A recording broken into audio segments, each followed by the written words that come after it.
Melki Kuliar Saputra didampingi penasehat hukumnya Joni Yap melaporkan Fadil ke Polrestabes Palembang atas dugaan penganiayaan yang dilakukan saat berada di tempat hiburan malam Gold Dragon, Jalan R. Sukamto, Kecamatan Ilir Timur 2, Palembang. Akibat kejadian tersebut, korban mengalami luka memar di bagian wajah. Menurut Melki, kejadian bermula saat rombongan korban dan rombongan pelaku bertemu di lokasi.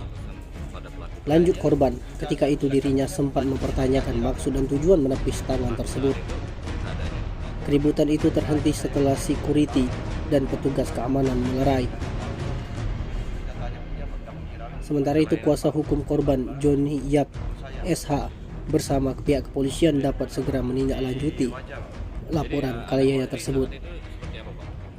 Pihaknya berharap laporan tersebut segera diproses karena kliennya merasa tersinggung akibat perbuatan dari pelaku. Tanpa alasan jelas mendatangi meja sengaja mencari ribut. Itu seperti apa bang bisa berkelahi bang? Nah itu saya juga nggak tahu ya, saya lagi rayaan Happy Valentine lah ya. Oh, iya. Bersama istri sama teman-teman. Saya lagi bermain sama joget sama si kawan kan, datang tiba-tiba nggak tahu siapa datang dari depan, tiba-tiba mengepas tangan saya lagi begini, tangan saya dibuang begini ke bawah. Itu kenal bang sama orang? Enggak kenal. Sudah ditanya bang alasan pada pelaku itu? Ya dia sudah saya mendekati, saya bertanya, dia pun nggak hirauin bang.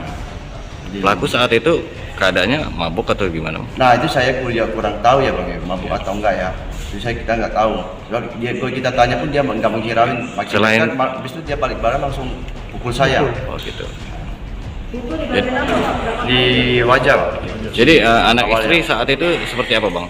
Apa? Anak istri seperti apa di lokasi saat keributan Istri itu? ya, istri salah satu itu lagi ke kamar mandi. Ya ada teman yang lihat. Ada. Berapa kali dipukul Pak? Awal sekali. Awal sekali bang.